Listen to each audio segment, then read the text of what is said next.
Hello and welcome to class today.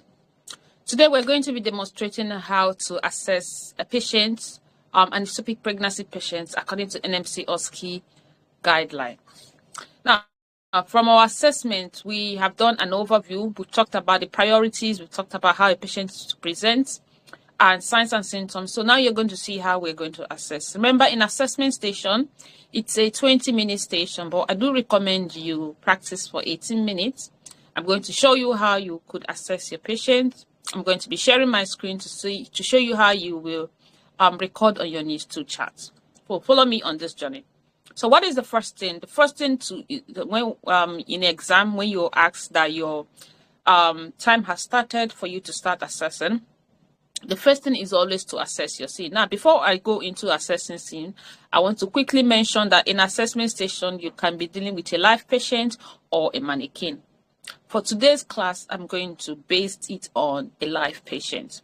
Or note that in your OSCE exam, you can have a mannequin, you can have a live patient, but it doesn't really matter because you just want to make an assessment. If it's a live patient, you're going to tie your blood pressure, do all your assessments, and take the recording you get from the patient. If it's a mannequin, your assessor will give you the recordings. Okay, now let's get started. What is the first thing? First, I'm going to approach my scene. So I approach my scene for safety, and I can confirm my scene is safe to approach. I go ahead and close the curtains, draw imaginary curtain to provide privacy, and I perform my hand hygiene following the WHO guideline. I put an ampoule of gel in my hand. I rub palm to palm, right palm over the left dorsum, vice versa. Fingers interlock, fingers interlace, vice versa. Rotation of the thumb, tips to the palm, rotation of my wrist. Allow my hand to air dry for 30 seconds. Then I go to my patient. But first of all, I'm going to read my scenario. So here is my scenario. I'm going to quickly read my scenario. Now, let me show you. When I say read your scenario, this is what you're meant to do. So here is my screen. My scenario, you're going to focus on the patient presenting complaint. Okay, when the whole idea of reading your scenario, looking at your patient's presenting complaint, is to help you understand what kind of station you're diving into. Remember, you're just coming to your OSCE room. You don't know the station you're coming to undertake. But when you read your scenario, you remember the station. Then you start remembering everything we've taught in the classroom. So now I've read my scenario and I understand I'm looking at a ectopic pregnancy patient. I've also looked at her signs and symptoms and what she's presented with. So now I'm happy to start. Hi, good day. My name is Nozdima. I'm your attending nurse for today. I'm here to perform an assessment on you, an A to E assessment. Is that okay by you? Yeah. So before I go on, I want to please know your name and your date of birth because I need to be sure that I have the right patient. So my patient tells me, my name is Siobhan James. While my patient is talking, please note that I'm looking at the paperwork, my patient's information. Okay? So focus and do that. My name is Siobhan James. That's my patient speaking. My name is Siobhan James. My date of birth is 1/1/1980.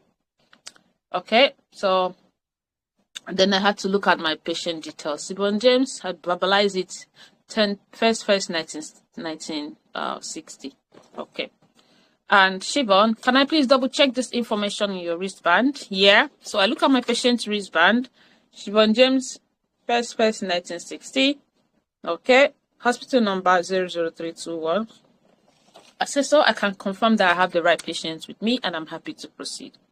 So Siobhan, I want to let you know that this assessment takes 20 minutes. But before we carry on, do you have any allergy to food, medication, or latex? And my patient says, no. Okay. And are you in any pain at the moment? Yes. Oh, okay. Whereabouts is your pain? Around your abdomen. Okay. On a scale of 0 to 10, how would you rate this pain? 7. Okay, that's quite a lot of pain. Does it feel intense or sharp or throbbing? How would you describe your pain? It feels sharp. All right. So Siobhan, I'm so sorry about that. So what I'm going to do, I'll help you to get more comfortable. Keep doing breathing exercise for me. I'll also open the windows to make sure you get some fresh air. I will also raise the bed up, the head of the bed, to encourage maximum expansion. Okay, but like I said, keep performing deep breathing exercises. Again, I'll look through your MAR charts. If you're due on any pain relief, can I bring that for you? Yes. Okay. So again, your pain is relatively because of your condition, but I'm going to make sure that I escalate this to the doctor, okay, at the end of this assessment. Is that all right? Do you still want me to continue? Yes. So Siobhan, first I'm going to start with your airway. So since we've been talking, I can confirm that your airway is clear and there's no visual obstruction. However, can you give me a cough? Lovely. So I can confirm there is no visual obstruction. And for your breathing, I'm going to be checking if there are any respiratory noises like stridor, whistle, or rattle, and I can confirm there are no noises. I'm also looking at your presentation, Siobhan. I can see you're not in any obvious distress. You're not using seesaw breathing. You're not using sinused. You're not sinused. And I can confirm that your presentation is okay with me. Again, I would like to also check your saturation level. Is that all right by you? Yeah. Which finger would you like me to use? Would you like your left or your right finger? The left finger. Okay. Assessor, I can confirm my patient's left finger. There is no nail polish. There's no artificial nails, and I'm happy to proceed. So I put the pulsometer and I read my patient's saturation. So, Siobhan, your saturation level today is 96% on room air, which is good. It means you're saturating well. So again, I'm going to be checking for equal entry. Am I all right to touch you? Yeah. I'll put my hand in your diaphragm and I will encourage you to breathe in and out. So that's your patient diaphragm over there. Then you encourage your patient to breathe in and out. Okay. Thank you, Siobhan. So I can confirm there is equal entry of air and I'm happy with that. The next thing I would like to do is to check your heart rate. And because of this, I'm going to be counting for 2 minutes. And within that 2 minutes, I won't be able to interact. I need you to be quiet for me. Okay. Assessor, I'm going to be making use of my patient's radial artery. I'm locating the radial artery now. And Siobhan, is it okay if I still use your left arm? Yeah. All right. So I'm locating the radial artery assessor, and I can confirm that I'm going to be checking for the beat, the rhythm, the strength, and I found the radial artery assessor, and my time starts now. So please, guys, count up to 2 minutes. Now, in 2 minutes, you're not counting only heart rate. You're counting heart rate for 1 minute, and you're counting respiration for 2 minutes. Okay. Now, when you finish counting the heart rate, you still have to leave your hand in place and then you start counting the respiration. Remember, the idea is for your patient not to notice that you're counting their respiration. So my hand is still there and I assume 2 minutes have finished. So, but before I started, I also had to say, assessor, my time starts now. So assuming 2 minutes has finished and I quickly let go of my patient. Thank you, Siobhan, for that. So I can confirm that your heart rate is 95 beats per minute, and which is within the normal range. Absolutely okay. Again, your respiration is 20 breath per minute, which is slightly on the minimal range, minimal therapeutic range, which is still all right. And but I'm sorry I didn't mention about your respiration to you before I started. The reason is because I didn't want you to know I was counting your respiration, which could potentially alter the reading. But your respiration is still within normal range, okay? And so Siobhan, next thing I want to do is I'm going to be checking your nail beds. I'm going to be depressing it for 5 seconds in order to check if you're well perfused. Do you still want me to use your left or right finger now? Your left finger still, okay? So assessor, I'm going to depress my patient's nail beds and I count 5 seconds. 1, 2, 3, 4, 5. I let go and I can confirm there is return in less than 2 seconds, which is lovely. So, Siobhan, I will gradually diving into your circulation. And in your circulation, I'm going to be checking for your blood pressure. I can confirm that I have the right blood pressure curve, adult size. Which arm would you prefer I use? Your right arm. Thank you very much. So I'm going to assess the right arm assessor, and I can confirm there is no cannulation, there is no edema, there is no skin lesion, there's no skin discoloration, there's no valve. Siobhan, have you had any surgery in this arm in the last 1, 2, or 2 years? No. Okay, assessor, I'm happy to use this arm. So I'll go ahead and tie the blood pressure curve on my patient's arm, and you will feel a bit tightening when the machine starts to inflate, Siobhan. But don't worry, it's only for a short time. But if you can't bear it, please raise your hand for me and I'm happy to stop. Okay? So I go ahead and tie the blood pressure curve and then I turn the machine on. So, Siobhan, your blood pressure reading is 109/55. Again, this is within the average range. Is this your baseline blood pressure reading? Yeah, okay. So I'll be documenting all of this and I'm going to let you know what the next plan is, okay? Don't worry.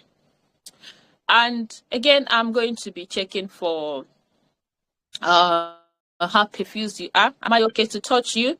So I go ahead and touch my patient's extremities. Siobhan, I can confirm that you're warm to touch and I'm not okay with that. So moving forward, I would like to ask about disability. Do you know where you are currently, Siobhan? Yes, you're in the hospital. Okay, lovely. Do you still remember who is talking to you? The nurse. Oh, wonderful. And can you tell me what time of the day it is? The daytime. All right. So assessor, I can confirm my patient is alert and conscious and I'm happy. So, Siobhan, what's your BM level, blood glucose level? Are you aware? Within the normal range. Lovely. Okay. And how about your urine outputs? How is your urine output, Siobhan? What can you say about that? So my patient tells me that their urine output has been quite low. They're not urinating well. Okay. Okay. So I've noted that, Siobhan. I will set up a fluid intake and output for you just because I want to monitor what your intake and your output is. I will also encourage you to keep taking at least 2.5 liters of water in a day. And then I will also keep monitoring you for that, okay? Lovely, thank you.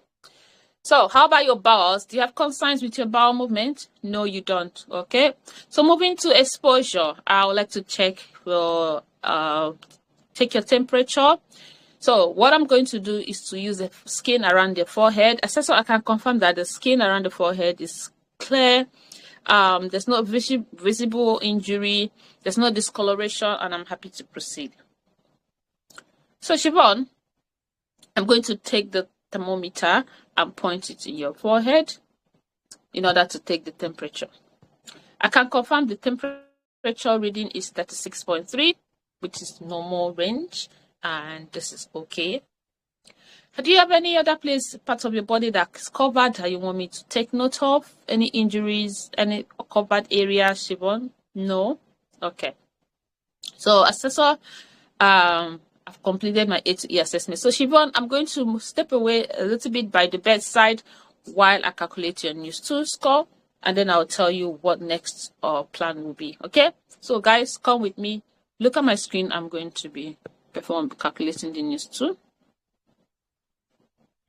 So here is my NEWS2. Again, in your NEWS2 chart, you're going to have patient's name prefilled, date of birth, date of admission.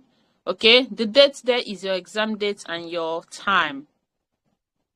So I'm going to quickly preview some of that information. So it's my patient name, their date of birth, and date is the exam date, and time 8 a.m. All right, so let's start. This is how to calculate your NEWS2. So first, our patient's respiration is 20, isn't it? So we're going to quickly locate where 20 is and put a dot. In your news 2 calculation, please note that 0 means white color means 0, yellow color like this one there means 1, score of 1, orange color means score of 2, and red color means score of 3. Right. So SpO2, so what we use SpO2 scale 1 and we got 96%. So I'm going to put a dot there on 96. So we do not use scale 2 in the OSCE.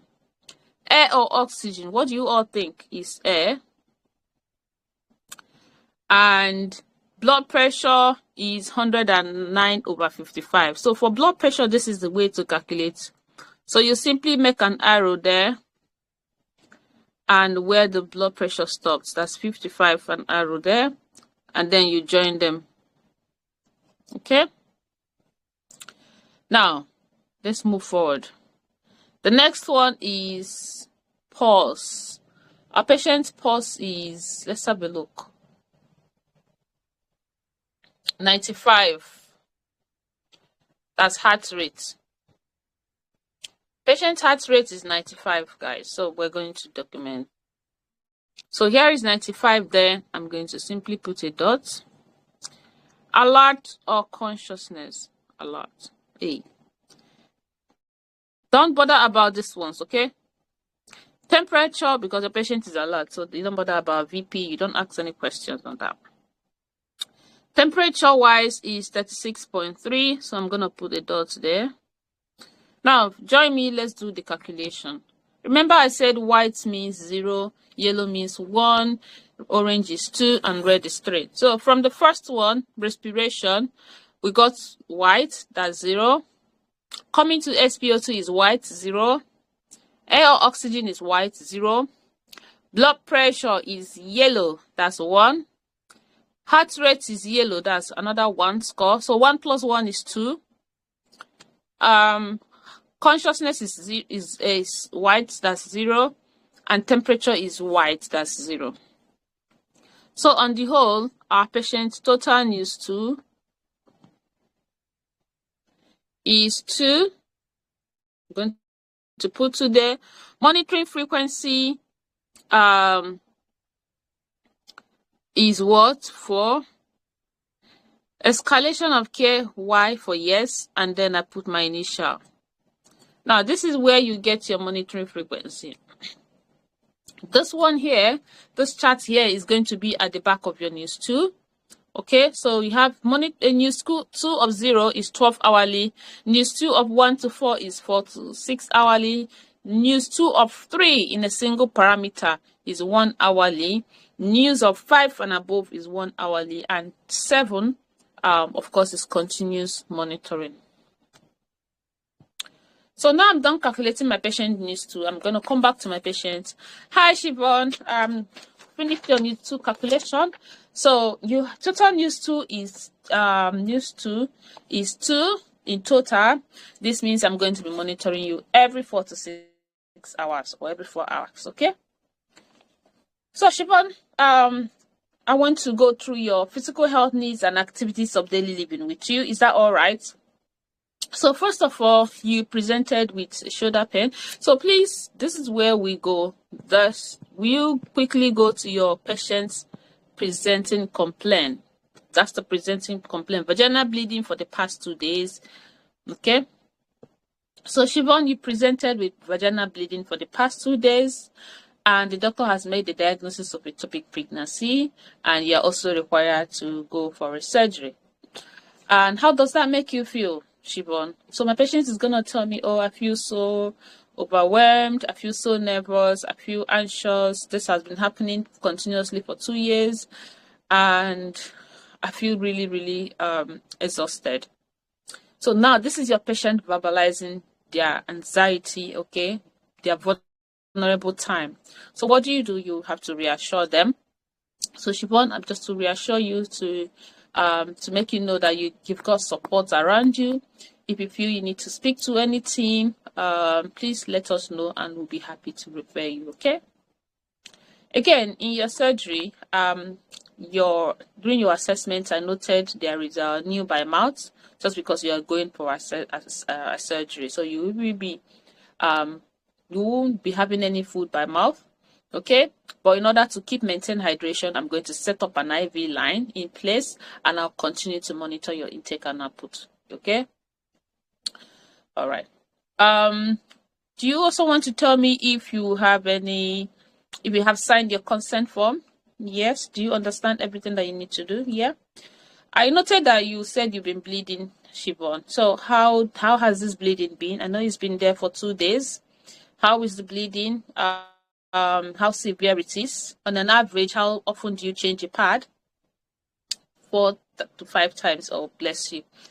So this can also impact on your fluid, and this could be the reason why your urine output has dropped. But like I said, I'm going to keep monitoring you. I'll also escalate this information to your GP. Okay. And for your pain, I will also check, like I mentioned, if you have any pain relief with you, and I'll be happy to give it to you. Okay. I'll also monitor you because of your fluid and bleeding. I'll also monitor for signs of shock. If you feel dizzy, just let me know, Siobhan. Okay. And have you got your partner with you, Siobhan? Have you got your partner, your family? Do you want us to inform them about your presence and your surgery? Do you want to share information about that to your family or your partner? Yes, you would. Oh, lovely. Okay, so I'm going to be asking you for your past medical history. You were 6 weeks pregnant, in vitro fertilization twice in 2 years, iron deficiency, anemia, and depression. Do you have any other past medical history, Siobhan? No, you don't. In your social history, you live with your partner in a 2-bedroom apartment. You don't smoke or drink. Currently on iron supplements. How about your mobility, Siobhan? How has your mobility been? Do you have any problems with your mobility? Yes, okay. If you are struggling with your mobility due to your pain, is that it? Would you like me to refer you to physiotherapists so they can an occupational therapist for proper assessment? Yes, you would. Lovely, thank you. I will take note of that. So I'm just going to write that down. And has this impacted your activities of daily living in any way? Do you struggle doing the things you would normally do, Siobhan? Yes, you have. Oh, bless you. Okay. So do you want me to extend this information to your social worker so that they can come and discuss how we can help you regarding your activities of daily living in your, especially when you're discharged home? Is that what you're willing to do? Yeah? Okay. Right. So, Siobhan, next, I would like to know if you got any concerns with your, do you have any concerns with your spiritual need, cultural belief? No, you don't. Is there anything you culturally that you want us to be aware of that could impact on the care you'll be given in the hospital? No. Okay. How about sexual need? Do you have any recent bereavement? Do you want your partner informed, like I asked earlier, or do you want any particular gender of staff in your care? No, you don't. Okay. So no concerns with your sexual need? No. All right. So, Siobhan, this is the end of our assessment, and I'm going to document everything we've talked about. And like I said, I'll come back in the next 4 hours to assess you. I'll start preparing you safely for surgery. And if you need any help, any concerns, please can you use the call bell, and definitely someone will be here to respond to you. Okay. Do you have any questions so far, Siobhan? No, you don't. Okay. Assessor, I can confirm that my patient has the call bell, and this is the end of my station. I'll make sure my patient is safe in bed, and I'll complete my documentation. So, Siobhan, I'll go right away to complete my documentation. Like I said, please ring the bell if you need my help. Okay, Assessor, I'll make sure that every equipment I use is clean and ready for my next use. And that's the end of my station.